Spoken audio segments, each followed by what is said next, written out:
Hola, buenos días. Saludos a todos los congresistas. Bienvenidos a la quinta jornada de formación multidisciplinar sanitaria y vamos a comenzar con la segunda ponencia del día de hoy, de la mano de doña Alicia Portillo, directora y fisioterapeuta pediátrica.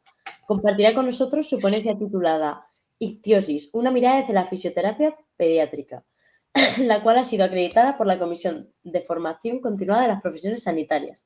Deseamos que paséis un rato agradable y disfrutéis esta ponencia en el quinto Congreso CUIPO Multidisciplinar en Sanidad.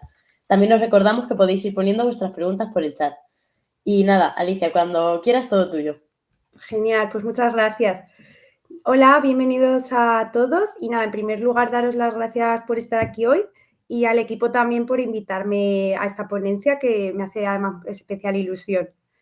Como ha comentado, sí que vamos a hablar de la ictiosis y en concreto, como soy fisioterapeuta, vamos a dar una mirada más concreta desde la fisioterapia pediátrica, aunque todo el inicio sí que vamos a hablar de una parte multidisciplinar desde todas las áreas, porque como veremos, además es una enfermedad que necesita y requiere de todas las disciplinas. Uy, que no me pasa, a ver.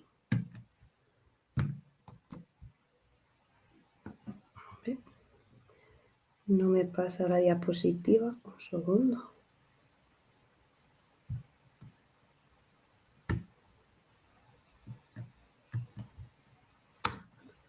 Perdón, problemas técnicos. Ahí, vale. Vamos ahí ahora sí. Vale.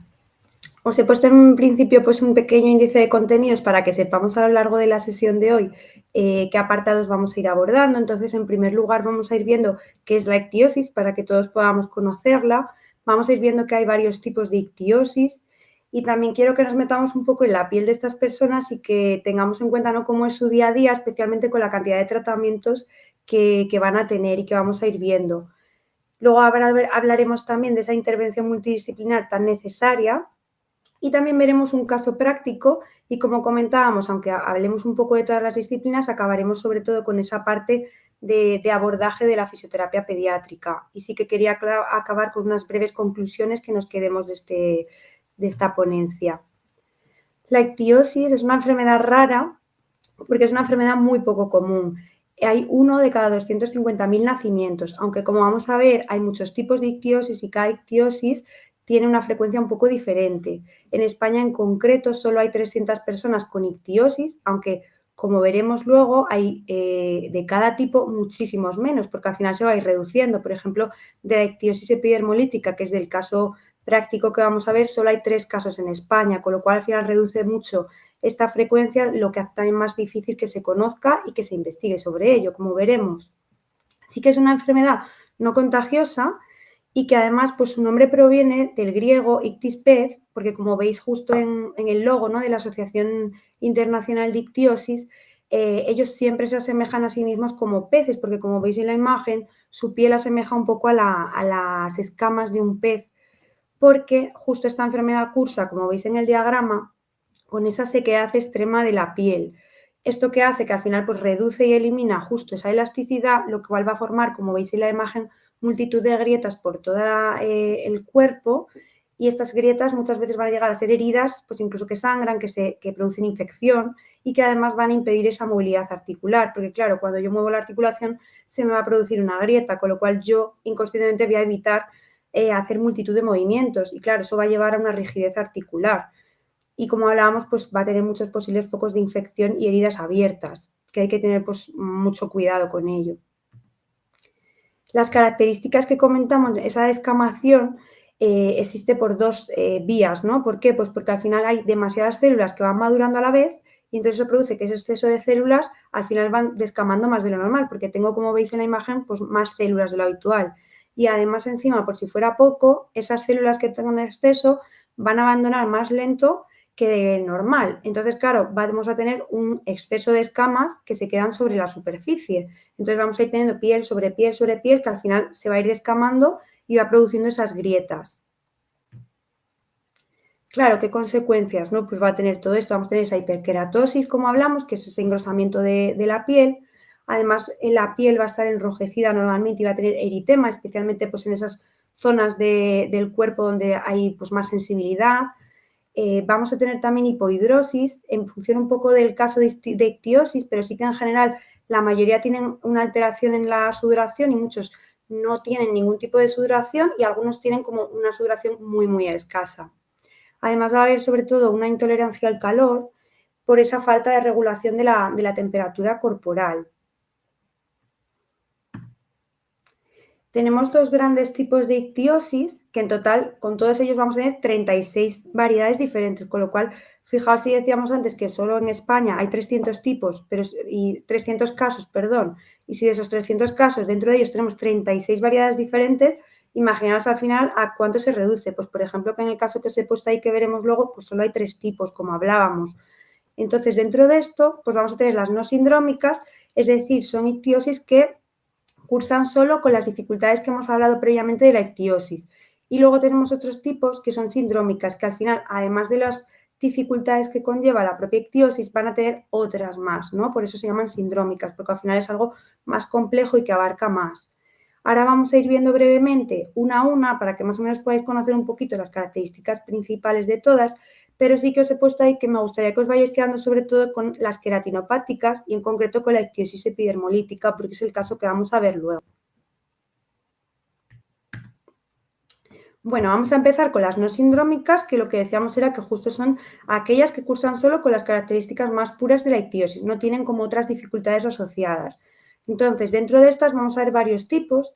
Una de ellas son las comunes, que como su propio nombre indica, son justo el tipo de ictiosis más común, ¿no? Que tenemos y más frecuente, porque existe más o menos una frecuencia de 1 entre cada 250 personas, que es una frecuencia bastante elevada. De hecho, incluso en Europa, como os pongo ahí, no se considera una enfermedad rara. O sea, imaginaros al final la frecuencia que tiene, ¿no? Que todo el resto de ictiosis sí que se denomina enfermedad rara y poco frecuente, pero esta no. Y sí que luego tenemos la recesiva ligada al cromosoma X, que por ejemplo ahí ya veis que la frecuencia es mucho menor, porque es entre 1 de cada 2.000 o incluso 6.000 personas, ya varía muchísimo. Esa enfermedad es mucho menos frecuente y ya sí se considera enfermedad rara. Incluso entra dentro de la común. Luego tenemos también las ictiosis autosómicas recesivas, que como su propio nombre indica, pues son aquellas que se transmiten siempre que estén presentes pues en los dos genes anómalos, ¿no? Tengo el gen anómalo del padre y la madre y al final pues tengo esa posibilidad de que yo también tenga, ¿no? ese gen y al final se manifieste en la enfermedad. Sí que no existe un diagnóstico clínico común para este tipo de ictiosis, porque tenemos mucha variedad dentro de este tipo de ictiosis. Como veis en la imagen de la izquierda, en verde os tengo los subtipos, porque dentro de cada tipo además tenemos subtipos, por si fuera poco. Entonces, tenemos desde casos muy severos, como es la ictiosis arlequín, a casos que son mucho más leves e incluso que van a resolverse por sí mismos, ¿no? Porque el bebé colodión autorresolutivo o el autorresolutivo acral, básicamente ellos solos prácticamente se resuelven los primeros 3 meses de vida. Entonces, dentro de las ictiosis autosómicas recesivas tenemos además un abanico muy amplio y muy diferente. Seguimos un poco con las no sindrómicas, que nos quedan estos tipos, que son las queratinopáticas, es en la que os ponía yo un poco más el foco hoy. Entonces, salvo justo la ictiosis epidermolítica, que sí que es un poquito más frecuente, porque es un caso entre 250.000, el resto son un caso entre 1.000.000, con lo cual es muy poco frecuente. La herencia en este caso suele ser dominante, autosómica, lo que quiere decir que al final con que uno de los progenitores tenga el gen anómalo, puede ser que yo también lo tenga y que al final se manifieste en la enfermedad. El pronóstico igualmente es muy variado y aquí comentaros que en este caso de todos los tipos que tenemos y que veis a la derecha, el más severo va a ser justo el de la ictiosis epidermolítica. Y luego tenemos pues otras formas, ¿no? Que llaman, estas formas pues son, como veis, la queratodermia lioclínica, la eritrodermia variabilis, etcétera. Ahí tenemos que también son muy poco frecuentes porque suele haber un caso estimado entre 1.000.000. Además suelen aparecer desde el inicio, desde el nacimiento, y su diagnóstico de evolución, pues igualmente que en el resto, suele ser diferente en cada uno de los tipos. Por no entrar hoy en cada uno de ellos, sí que eso, nos vamos a ir centrando más en las queratinopáticas, pero me gustaría eso, que pudierais ver un poquito el abanico tan amplio que existe de ictiosis. Y luego tenemos ya las sindrómicas, pasamos al otro gran grupo. Como decíamos, las sindrómicas son un tipo de ictiosis que además llevan otros trastornos asociados. En este caso tenemos dos grandes tipos que son la ictiosis sindrómica ligada al X, que son el primero, ¿no? Y entonces estas se transmiten, como su nombre indica, pues a través de ese gene X y suele afectar más a los varones. El pronóstico es de moderado a severo, con lo cual son bastante severas, ¿no? Y la prevalencia es muy dispar, porque tenemos en el primer caso, que es la ictiosis recesiva ligada al X, tenemos una prevalencia más o menos de entre 1 cada 2.000 casos o incluso 6.000. En cambio, la ictiosis folicular, pues ni siquiera se conoce, ¿no?, su frecuencia, porque hay muy, muy pocos casos. Y el síndrome de Conradi, pues sí que tiene 1 entre 400.000, con lo cual, desde luego, varía bastante, ¿no?, en función del subtipo. Y luego, por último, pues ya tenemos las ictiosis sindrómicas autosómicas. Son recesivas, tenemos muchos tipos, como veis en verde. Y pues bueno, os quería destacar aquí algunas de ellas, como son algunas, como el síndrome de Netterton, pues va ligada también a un trastorno del pelo. También tenemos el síndrome de Sjögren-Larsson, que pues va ligado también y asociado a trastornos neurológicos. Tenemos algunas incluso que son letales, ¿no?, porque su esperanza de vida no suele ser mayor a 10 años. Y la prevalencia, pues bueno, varía un poco, pero en general son muy poco frecuentes y suelen ser, pues eso, menores, ¿no?, a 1 entre 1.000.000 de nacimientos, como hemos hablado en otros casos. Bueno, pues después un poco de comentar todos los tipos, ya vamos a ir viendo, como hablábamos, cómo es un día a día, ¿no?, con esta enfermedad realmente, ¿no?, que viven estas personas. Comentaros que actualmente precisamente esta enfermedad no tiene cura, aunque se está investigando la terapia génica, ¿no? Al final, como en muchos casos es por una mutación de gen o bien por una transmisión de ese gen que ya es anómalo, pues al final, igual que en otros casos de enfermedades, ¿no?, que son como esta, están viendo que la posible vía, ¿no?, o cura podría estar en la terapia génica, ¿no? Pues ¿cómo? Pues reposicionando al final ese gen mutado, ¿no? ¿Qué pasa? Que como en otros tipos de casos, la terapia génica tiene sus limitaciones porque tiene un coste muy elevado. Además, conlleva riesgos para la salud cuando se está investigando y encima, en el caso de la ictiosis, pues además, como hablamos, tiene muy pocos casos, con lo cual, cuando hay menos casos, pues también es más común que se investigue menos, ¿no?, o que se destine menos recursos a esa investigación. Sí que, mientras tanto, ¿qué existen y qué tenemos a día de hoy y con qué conviven estas personas? Pues con tratamientos sintomáticos, ¿no? Es decir, sirven para paliar esos síntomas que tienen y que vamos a ir viendo ahora poco a poco. Entonces vamos a intentar calmar esas molestias que tienen día a día y, en la medida de lo posible, mejorar su calidad de vida. ¿Y qué conlleva esto? Pues al final estas personas tienen al menos 2 horas de cuidados diarios específicos solo para su piel, ¿no? Esto es, al final, si lo pensamos, mucho tiempo en el día y algo crónico, ¿no? Es decir, es algo que tengo que hacer todos los días.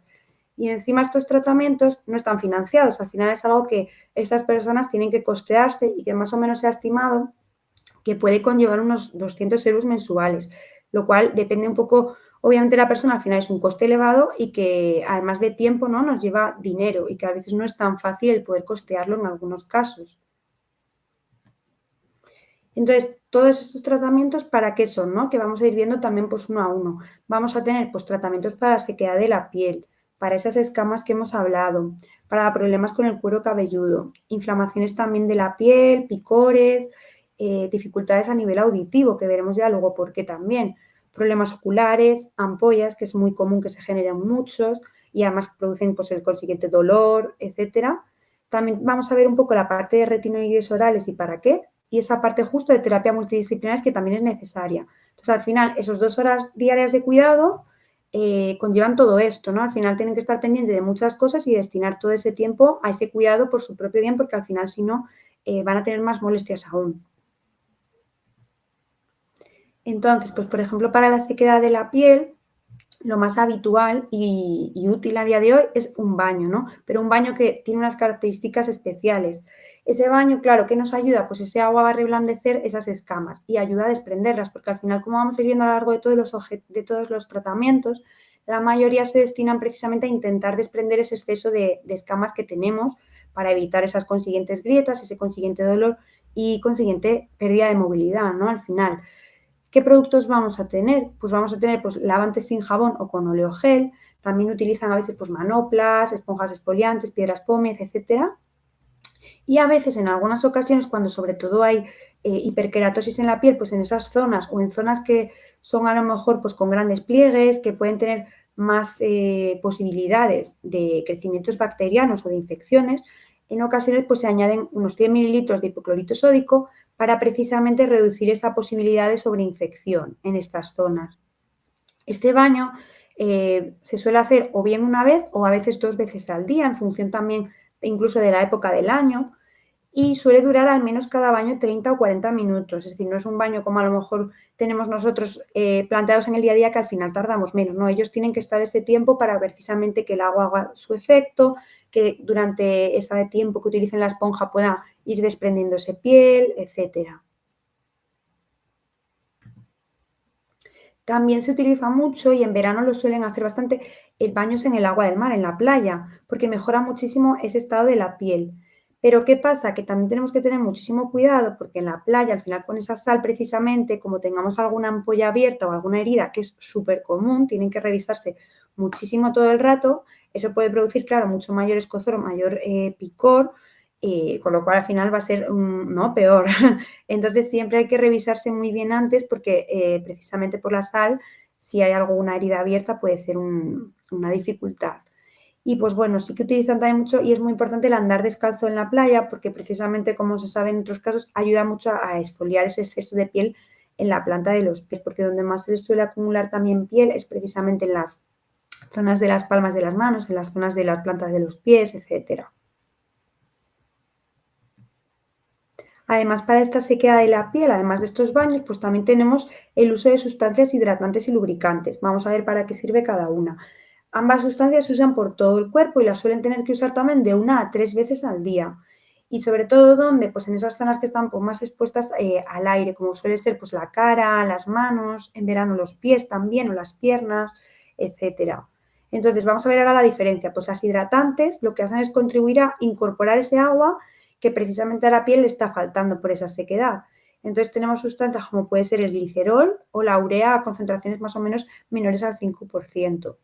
Y luego tenemos el otro gran grupo, que son las sustancias lubricantes, y estas lo que hacen es dificultar esa pérdida de agua de la piel. Entonces, al final, las dos sustancias actúan de forma diferente, pero al final el objetivo que quieren conseguir es el mismo, ¿no?, que es hidratar esa piel lo máximo posible. Y en sustancias lubricantes, por ejemplo, pues ¿qué podemos encontrar? Pues vaselina, parafina, etcétera. Tenemos también las escamas, como hablamos. Para esto, ¿qué se usan? Sustancias que se llaman queratolíticas, que lo que ayudan es a desprender, como hablamos, vais a ver que todo el rato estamos intentando llegar a ese objetivo, pues desprender todas esas escamas en la medida de lo posible, para evitar esas grietas que nos van a salir si no. Del mismo modo, se usan también por todo el cuerpo, en concreto en aquellas zonas donde más escamas tengamos, lógicamente. Y igual, pues esta se suele usar desde 2 veces en semana a 2 veces al día, depende pues un poco del tipo de ictiosis, de la época del año, al final va variando un poco.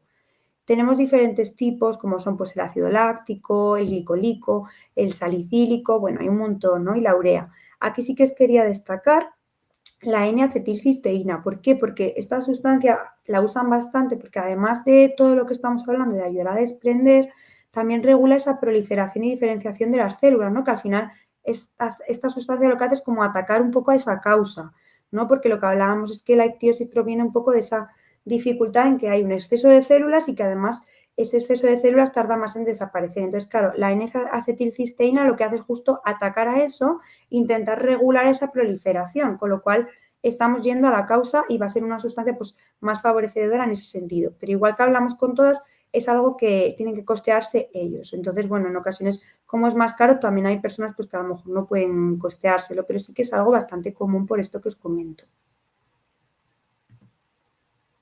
Tenemos también tratamientos para el cuero cabelludo. Se llaman fórmulas magistrales con queratolítico también. ¿Por qué? Porque al final la zona del cuero cabelludo, como es una zona menos expuesta, que está el pelo, etcétera, lo que pasa muchas veces es que esas escamas se quedan ahí adheridas y cuesta mucho más que caigan. Entonces se va formando lo que hablamos, ¿no? Pues piel sobre piel, y cuantas más capas vaya teniendo, más difícil va a ser que vayan desapareciendo. Incluso más fácil también es que empiecen a aparecer pequeñas infecciones en las capas primeras y que no podamos acceder a ellas. Entonces es muy importante ir quitando siempre esos excesos de piel. Del mismo modo, pues lo vamos a tener que hacer varias veces en semana. Y usan también mucho pues el peinado con liendrera, para precisamente que esa liendrera les ayude a arrastrar ese exceso de piel que pueda haber en el cuero cabelludo. Hablábamos antes también de que puede haber dificultades, ¿no?, en los conductos auditivos. ¿Por qué? Porque al final estas escamas y este exceso de piel surge en todo el cuerpo. Entonces también va a surgir en toda la zona de la oreja y el conducto auditivo. Entonces, ¿esto qué va a pasar? Que nos va a reducir esa capacidad de audición y además pues vamos a tener más posibilidades de que se cree el cerumen ahí y que no se desprenda.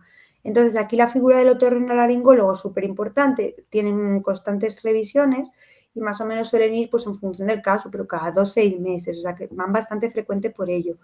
Entonces, simplemente el otorrinolaringólogo, además de hacer la revisión, pues siempre van a tener que revisar esa posibilidad de extraer tapones, ¿no? ¿Cómo lo van a hacer? Del mismo modo que en cualquier otro caso, ¿no? Pues va a mandar unas gotas lubricantes previas para que ese tapón se vaya reblandeciendo y luego vamos a hacer un lavado del oído y lo vamos a limpiar para poder extraer con agua y aspirar ese tapón, ¿no? de cera.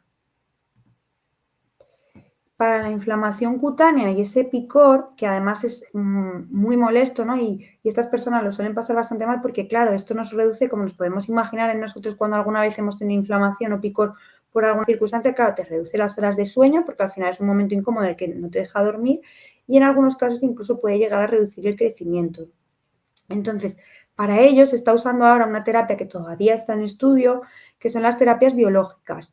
Estas terapias se administran por vía subcutánea, es decir, que se pinchan, como podéis ver en la imagen, con una jeringuilla.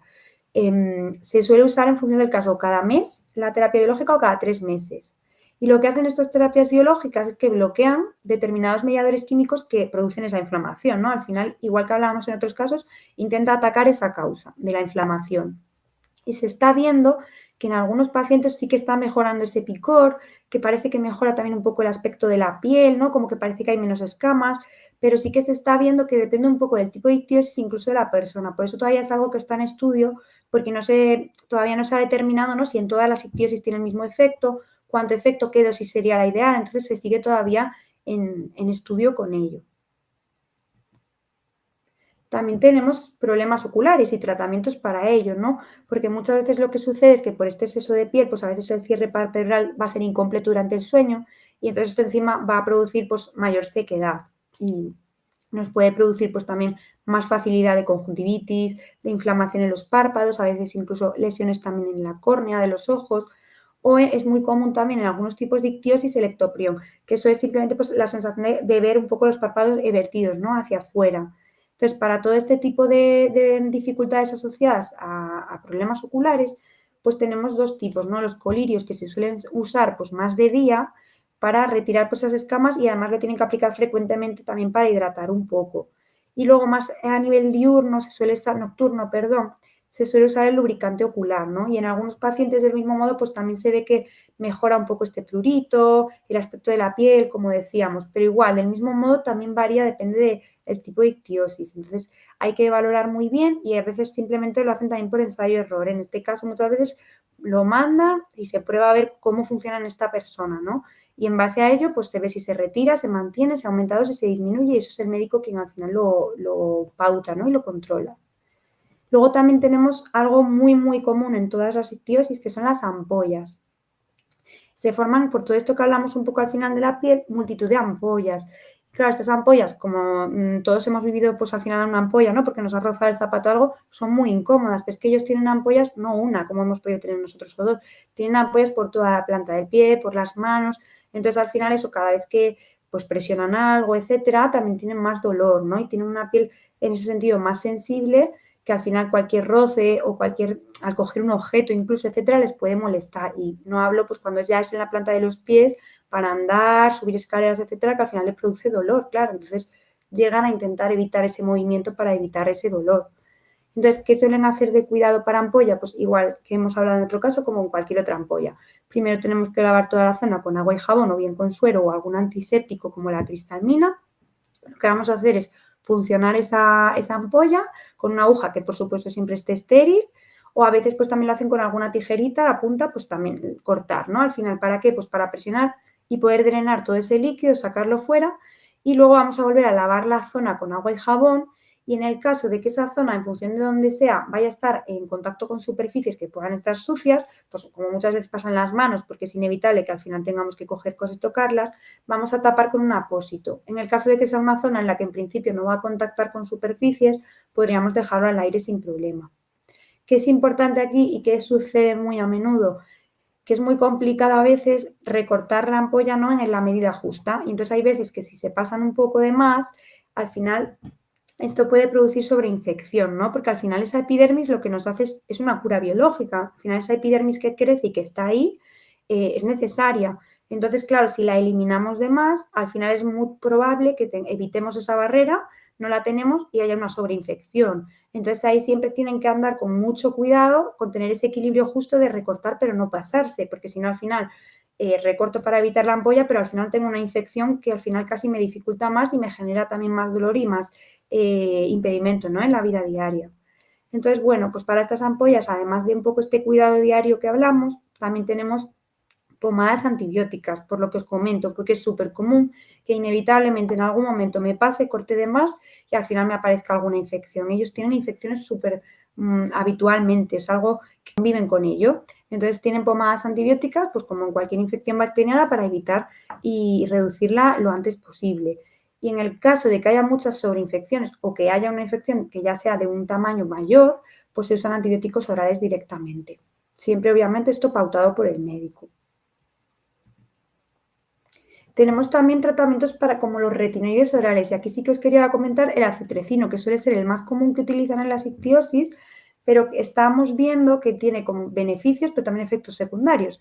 Entonces, bueno, hay que ver los pros y los contras y muy bien. Entonces, beneficios, claro, que al final nos ayuda a eliminar estas grandes escamas, entonces conseguimos una piel pues más fina y elástica, que al final es todo lo que estamos buscando. Y además, pues claro, ¿qué nos va a hacer esto? Pues una menor necesidad de cremas con todo lo que conlleva y hablamos a nivel económico y a nivel de tiempo, ¿no?, en el día a día. Pero claro, existen unos efectos secundarios como puede ser al final la irritación, claro, la piel la hacemos más fina pero también más frágil al mismo tiempo, va a haber una sequedad en las mucosas, se va a alterar también el metabolismo de los lípidos e incluso en ocasiones pues puede haber inflamación hepática o alteraciones incluso musculoesqueléticas como pueden ser calcificaciones. Entonces, claro, ¿cómo valoramos un poco al final si esos efectos secundarios superan a los beneficios? Porque en ese caso, ¿qué hacemos? Pues al final, unas revisiones con analíticas, siempre previas al inicio de tratamiento para ver cómo estaba el antes, al mes y cada 3-6 meses se repiten. Entonces, ¿qué se observa? Pues el médico ve si hay alteraciones un poco según la severidad, si vemos que al final esos efectos secundarios están superando a los beneficios, muchas veces suspenden el tratamiento o bien temporal o incluso en ocasiones si ven que es demasiado definitivamente. O si al final está muy ahí en equilibrio, pues a veces lo que hacen es reducir la dosis y volver a valorar al mes y ver un poco si quizás con una dosis menor sí que está teniendo más beneficios que efectos secundarios y que merezca la pena realmente el uso del acitrecino. Entonces sí que se está viendo en general y lo que comentan las personas con ictiosis es que, bueno, pues ellos lo toleran bastante bien y que les suele generar más beneficio que efecto secundario, pero como siempre hay que valorar cada caso. Vamos a abordar ahora un poco lo que es ya la intervención multidisciplinar, ¿no? Como veis en la imagen, que es lo que os quería mostrar yo, al final aquí, igual que en cualquier otra dificultad, ¿no?, es muy necesario ese trabajo en equipo, tanto del equipo multidisciplinar que esté muy coordinado entre sí, como con la familia, ¿no? Por eso aparecen ahí esas manos con ictiosis, porque al final somos todos un equipo. Y en este caso encima, que además todavía pues tenemos que seguir estudiando, viendo muy determinado cada caso, pues es muy necesaria esa comunicación constante. Y también es muy importante que al final todo el equipo esté coordinado, porque somos tantos profesionales los que estamos abordando la misma dificultad y la misma enfermedad, que al final volvemos muchas veces locos a las familias, ¿no? Entonces, por eso es muy importante que al final todo el equipo se coordine entre sí para que les llegue también una misma información, porque si no ellos al final tienen mucho estrés de tantas citas médicas que tienen, de tanta información que le da cada profesional, entonces también les relaja mucho y se está viendo, ¿no?, que disminuye mucho el estrés, igual que en otras enfermedades al final, el que estemos súper coordinados.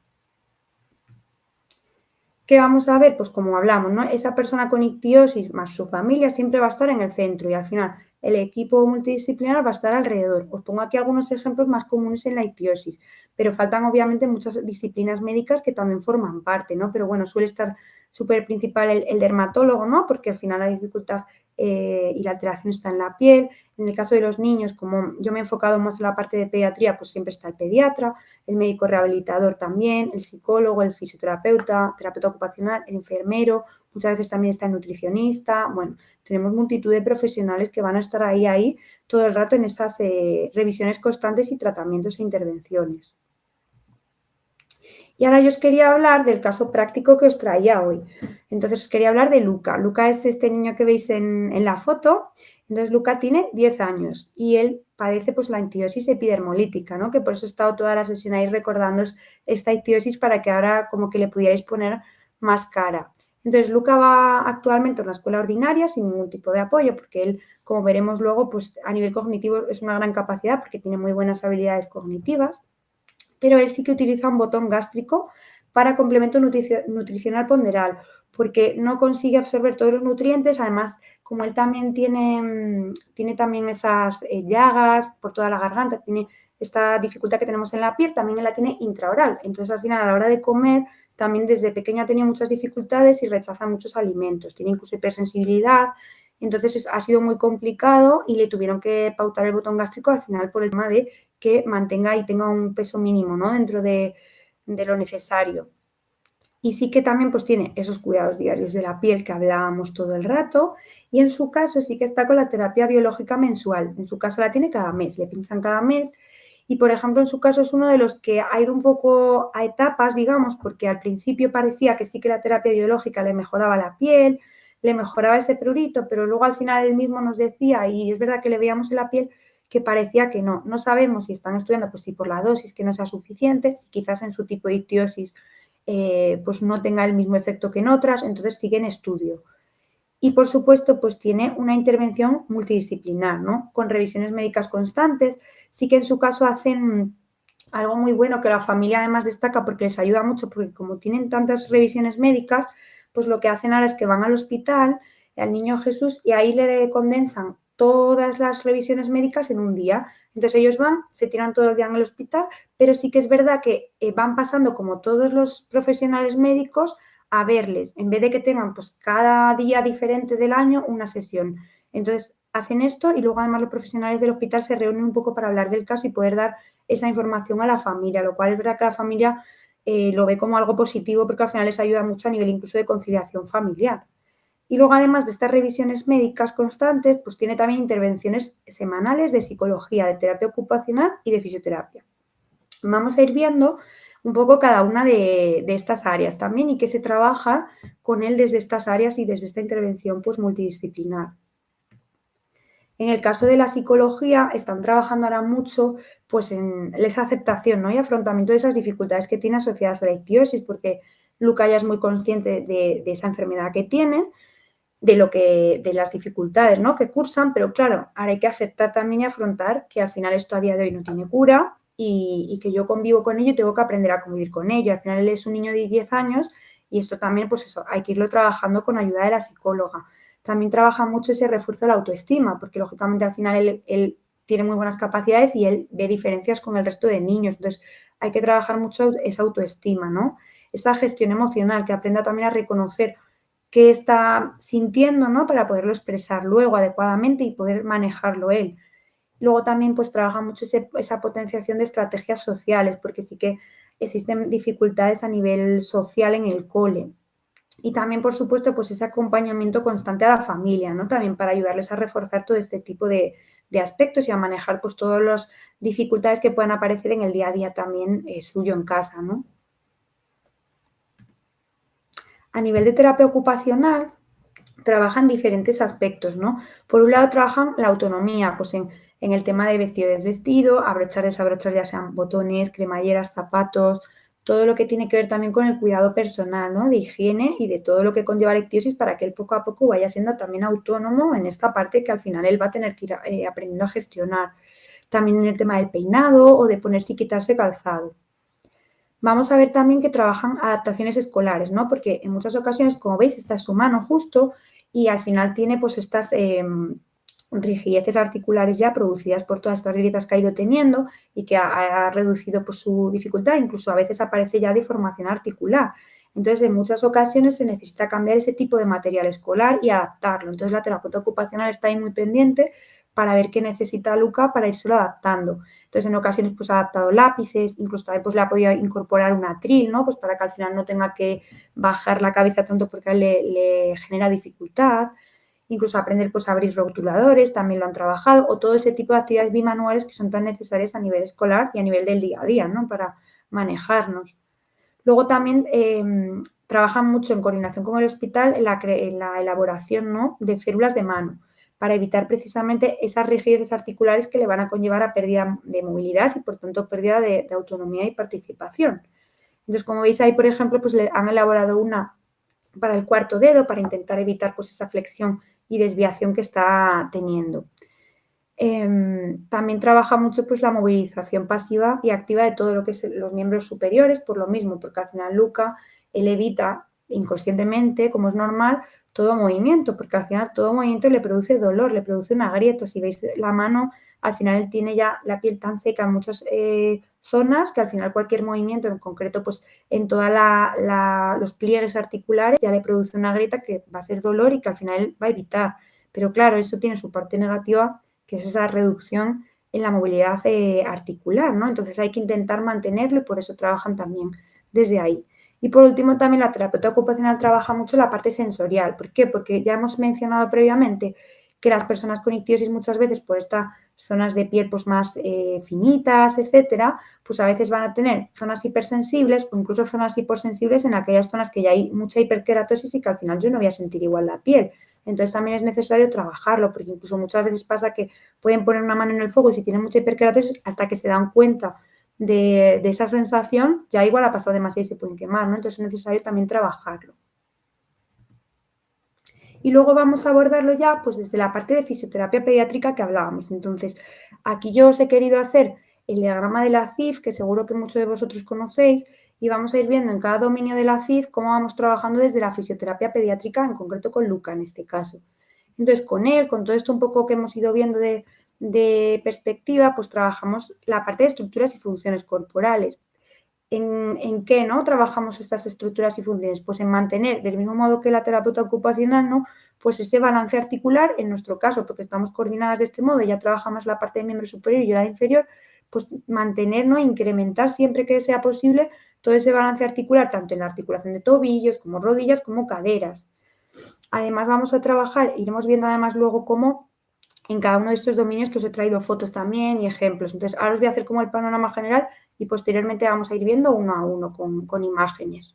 También vamos a trabajar pues esa fuerza muscular, ¿no? Porque al final, como hablamos, por el desuso, porque como él tiende a moverse lo menos posible para conseguir las cosas y evitar ese dolor, al final vamos a tener una debilidad muscular por un desuso, ¿no? Por no trabajar ese músculo lo suficiente.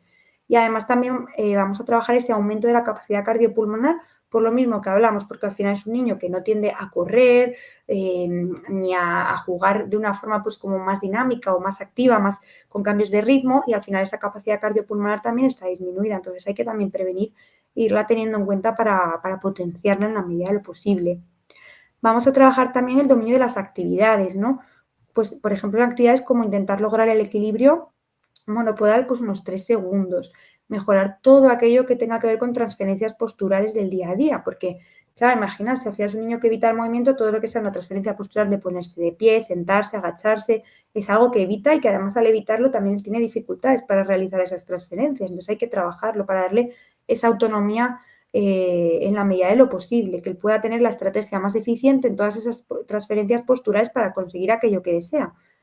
Y luego también vamos a trabajar pues, esa mejora de la biomecánica en la marcha, ¿no? Sobre todo en tobillo, que es donde él tiene más dificultades en la flexoextensión de tobillo. Vamos a trabajar ese equilibrio dinámico y también la velocidad en la marcha, porque al final pues, tiene una marcha muy en bloque, muy rígida, en la que intenta evitar, claro, cualquier mínimo movimiento articular. Pero claro, esta marcha al final es menos eficiente, entonces hay que conseguir un ten con ten en el que también intentemos trabajar un poquito más esa movilidad articular para que también le ayude a prevenir ese rango y que al final esa marcha sea un poquito más eficiente y sobre todo más segura y estable también. Y también vamos a trabajar mucho pues la subida y bajada de escaleras alternas, por lo mismo, porque al final en el cole, por ejemplo, él tiene muchas escaleras y al final algo que siempre manifiesta, ¿no?, y que no le gusta además es que se queda el último, porque claro, él tarda más en subir y bajar.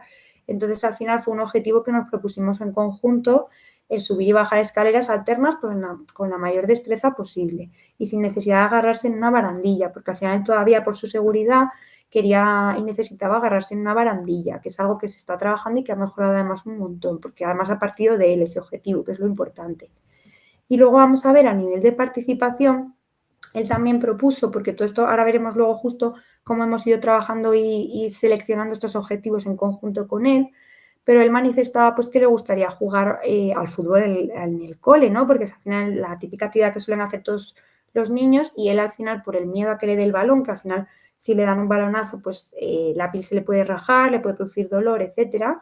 Él evita mucho esa actividad, pero en el fondo desea ir, claro, porque al final él quiere participar y estar con sus amigos.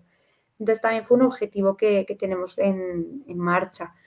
Y luego también pues él pedía disfrutar un poco más los viernes en educación física en el cole, porque del mismo modo al final todo lo que sea actividad física le produce rechazo y él llegó incluso a una época a detestar los viernes porque no quería ir a esa clase de educación física porque tenían como un juego más libre de deportes y a él le producía mucho miedo.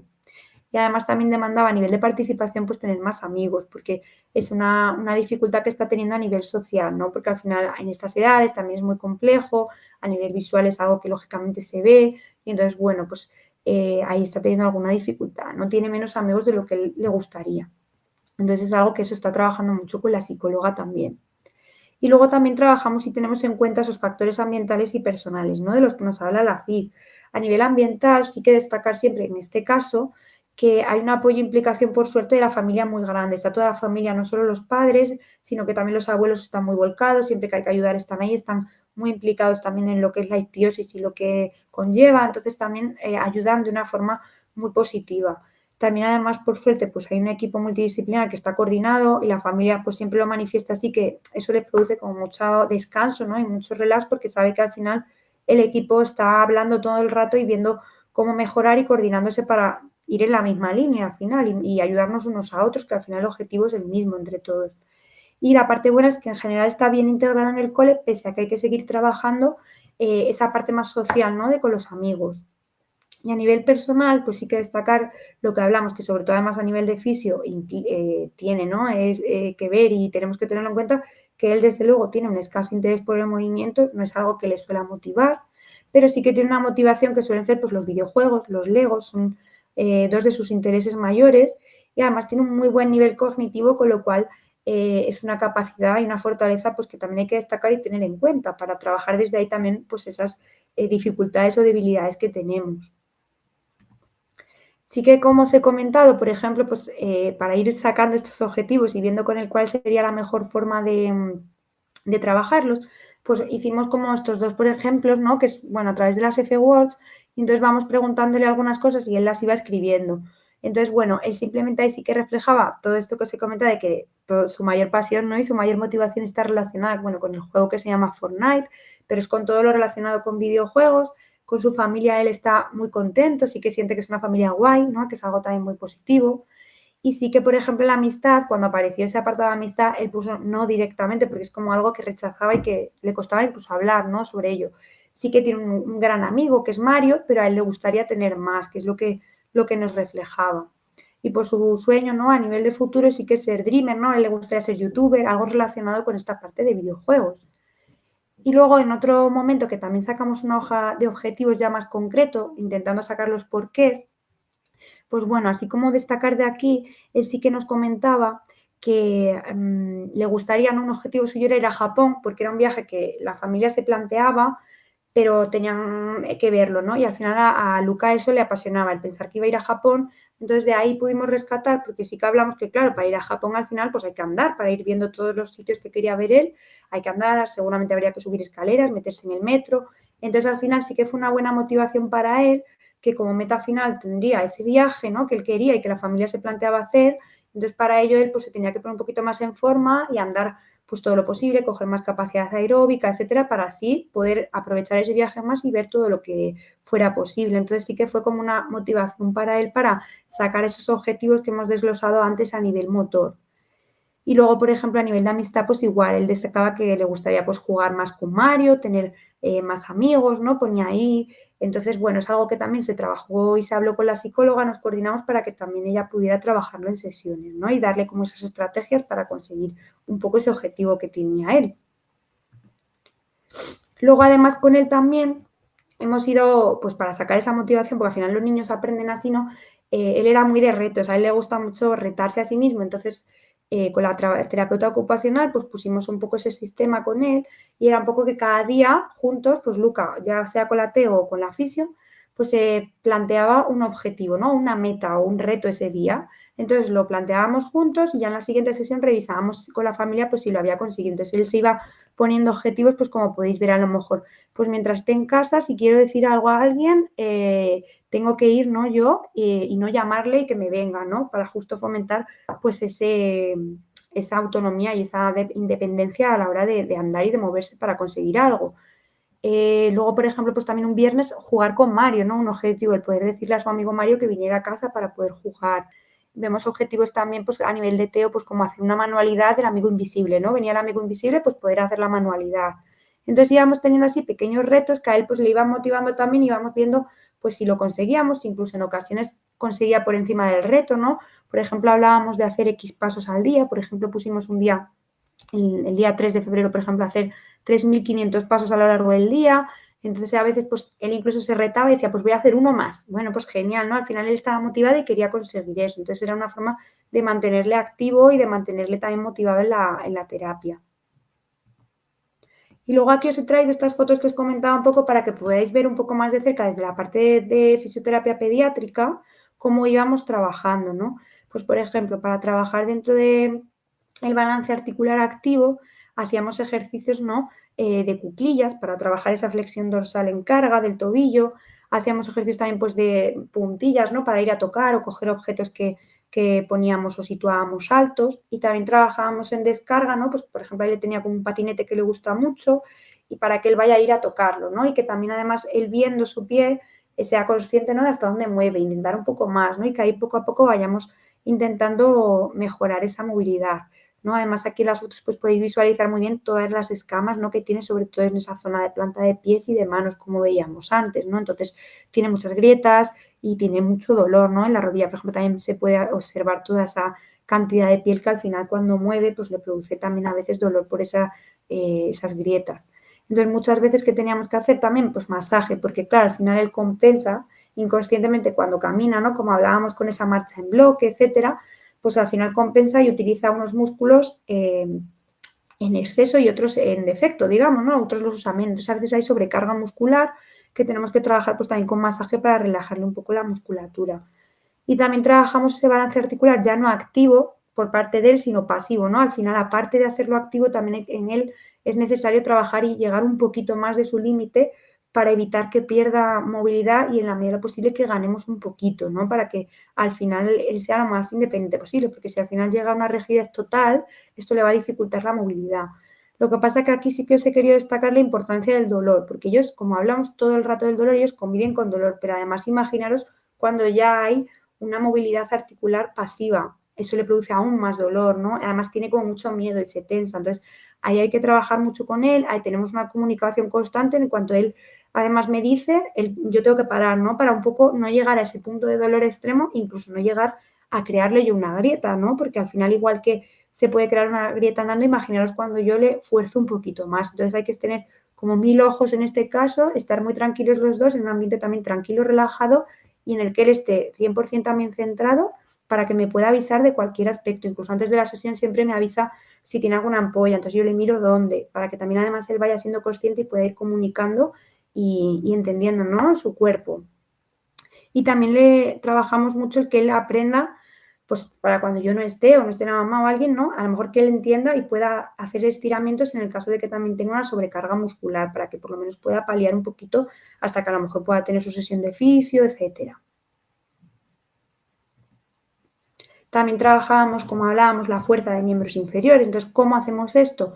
Pues como veis ahí, con ejercicios tipo sentadillas. Luego Luca además es una persona muy divertida, entonces él, como os comento, le gustan mucho los retos. Entonces él, a lo mejor hablamos de una sentadilla y él mismo es el que propone, me voy a poner el pulpo para que no se me caiga y tenga que mantenerlo, tal. Digo, venga, pues vamos a llegar hasta 20 segundos así.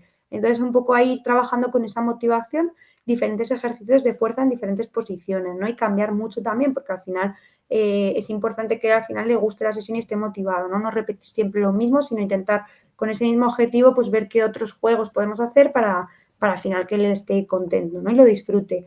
También pues hacíamos ejercicios de subir una rampa, ¿no? Agarrándose a una cuerda, Empezamos a hacer trabajo de saltos también, porque es algo que además a él le producía mucha inseguridad. Y empezamos con apoyo, como veis en la imagen, a trabajar saltos. Además empezó a motivar mucho y poco a poco hemos ido empezando a trabajar también el salto sin apoyo, ¿no? Sí que además el salto nos era muy importante por la parte de fuerza, pero además también por la parte de movilidad, ¿no? Porque además yo le decía, con todo el pie, impúlsate como si fuera una puntilla, para ahí trabajar también un poco todo ese rango articular. Y luego pues también podríamos hacer ejercicios, ¿no? Pues de subir y bajar en las espalderas, pues para trabajar esa fuerza, esa coordinación, etcétera. Trabajamos también ese dominio del equilibrio estático, pues como veis con juegos de apoyo monopodal que además mejoró muchísimo, la verdad, con el wobble que también tiene el pues trabajo de diferentes cargas de peso, etcétera, o en posiciones como puede ser también de caballero, ¿no? Y cambiando y alternando la pierna de apoyo. ¿Esto qué le ayuda? Pues cuanta más conciencia corporal tenga en estático, nos va a ayudar también a esa conciencia corporal en dinámico, ¿no? Que al final es lo que buscamos también, pues que en esa marcha tenga el mayor equilibrio posible para que sea una marcha estable. Entonces trabajamos también pues a veces marcha en tándem, trabajamos también con juegos, ¿no? Diferentes juegos en los que trabajamos la biomecánica de tobillo, ¿no? Para intentar hacer el contacto inicial en la medida de lo posible con el talón para que haga esa flexión dorsal. Trabajamos también el fútbol, como él nos haya pedido, ¿no? Para que vaya cogiendo destreza aquí y luego pueda ir saliendo en el cole, que al final es el objetivo final. Y sí que aquí quería destacaros que siempre intentamos trabajar y más en pediatría con diversión, ¿no? Porque al final es como aprenden los niños, ¿no? Por ensayo-error, pero siempre cuando haya una motivación intrínseca y cuando se esté disfrutando. Entonces es importante mantener siempre eso activo. Trabajamos también transferencias posturales, ¿no? Pues en diferentes juegos, como veis, hay tipo circuito que tenga que subir, bajar, para que luego podamos llevarlo a una actividad de la vida diaria, ¿no? Como puede ser subirse a la cama, porque al final tenía dificultades. Entonces, todo lo que trabajamos en rango articular previamente nos va a ayudar luego a las actividades diarias a poderlo sacar adelante y que tenga pues una mayor destreza, ¿no? Haciendo estas actividades.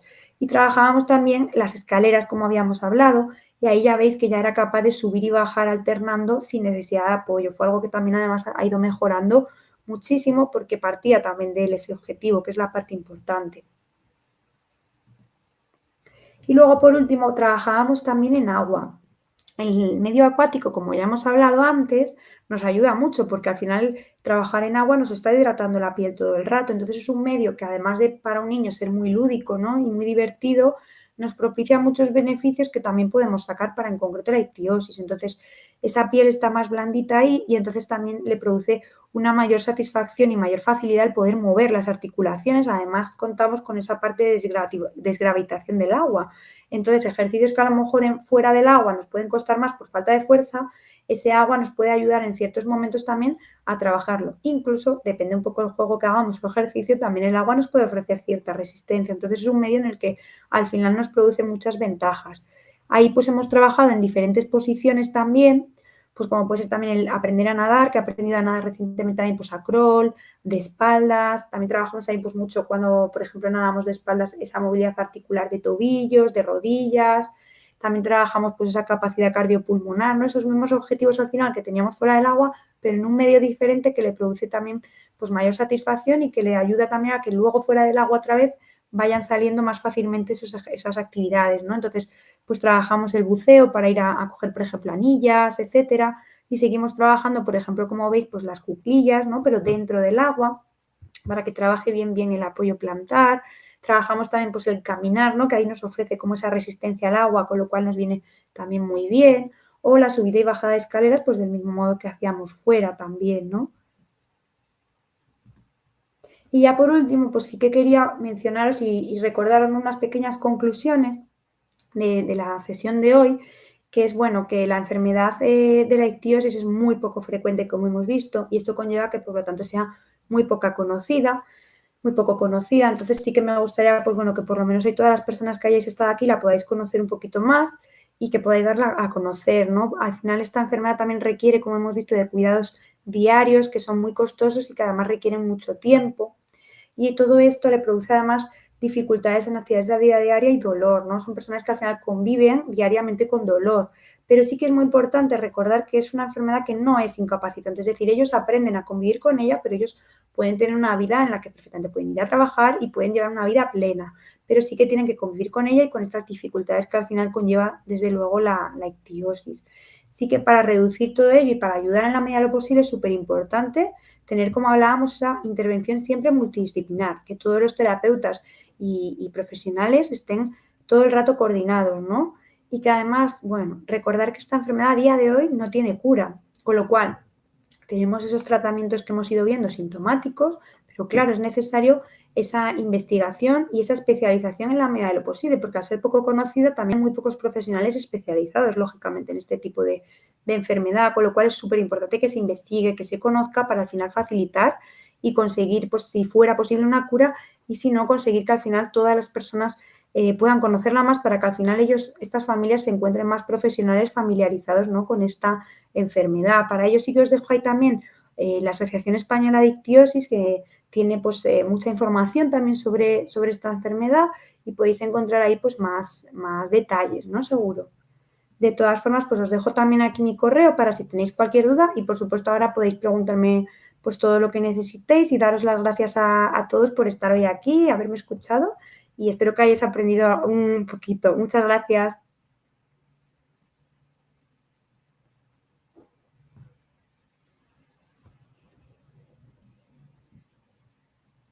Hola Alicia de nuevo. Hola. Bueno, lo primero darte la enhorabuena por la ponencia y transmitirte también que el chat está completo de halagos por parte de todos los Ah, congresistas que nos están visualizando esta mañana. Lo bien expuesta, el enfoque, lo interesante que ha sido tu ponencia, el caso práctico expuesto también les ha encantado. ay, qué bien. O sea, el chat está lleno de felicitaciones. Qué bien, pues muchas gracias a todos. Y ha sido un gran trabajo, de verdad, súper interesante. Y me ha ido apuntando alguna pregunta, ¿vale? Que han puesto por el chat. Mira, si te parece, te la digo. Sería, si la tendencia en la actualidad es no pinchar las ampollas por una protección natural frente a las infecciones, ¿por qué en estos casos se pinchan, drenan o recortan? ¿Cuál es el beneficio? ¿No es crear una herida abierta? ¿No es mejor proteger un apósito específico? A ver, es que son muchas preguntas juntas. Sí, normalmente lo que dicen, esto lo controlan mejor las enfermeras, pero yo hasta lo que sé, por todo lo que me comentan, es que al final, como en ellos no es una ampolla al uso, porque al final tienen la ampolla, pero esa ampolla debajo va generando más piel. Entonces esa ampolla se puede, bueno, es que se puede, no, es casi seguro que se sobreinfecte. Entonces por eso es necesario como irla pinchando, porque luego al final la van a pinchar, pero esa ampolla va a volver a salir, porque al final el líquido otra vez vuelve a salir. Pero sí que es como limpiar un poco todo lo que puedan también de la piel, porque al final si no debajo de esa ampolla se va a generar más piel y va a haber una infección debajo de la ampolla. Entonces eso va a ser lo complicado, cuando se generan infecciones debajo, porque al final ahí ya a veces tienen que acabar con lo que hablábamos de ya antibióticos orales, porque se genera algo que ya es muy difícil de poder quitar. Por eso en su caso sí que, sobre todo cuando son ampollas más grandes, porque al final si es una ampolla pequeña, pues a veces, bueno, la dejan, sí, más o menos. Pero cuando son más grandes sí que tienden a pincharlas un poco por ello, sí. Perfecto. No sé si alguien tiene alguna pregunta más, aunque es que lo has explicado todo, todo increíble, pero si alguien tiene alguna pregunta más y la quiere poner por el chat.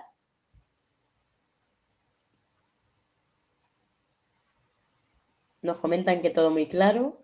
Que si la Gracias. presentación que si la presentación la puedes enviar. Sí, claro, sí, sí.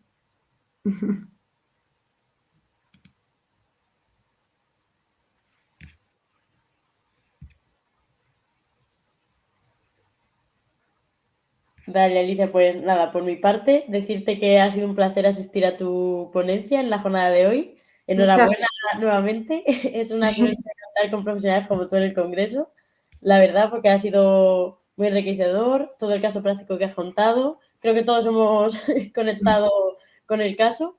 qué Y nada, bien. de organización, agradecerte tu participación en el quinto Congreso Equipo Multidisciplinar en Sanidad y esperamos tenerte en próximos años también.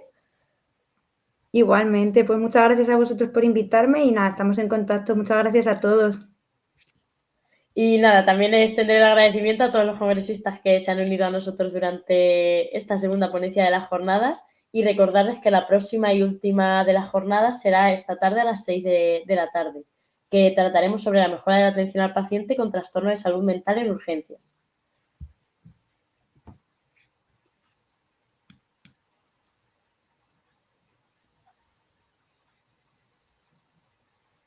No sé si quieres añadir alguna cosilla más, Alicia. No, por mi parte no, nada, dar las gracias a todos también por estar hoy, que sé que es un día así como raro en Navidades, así que daros las gracias a todos. Muchas gracias a ti nuevamente para hacerlo tan interesante, tan ameno. Muchas gracias. Gracias, hasta luego. Feliz Navidad. Igualmente.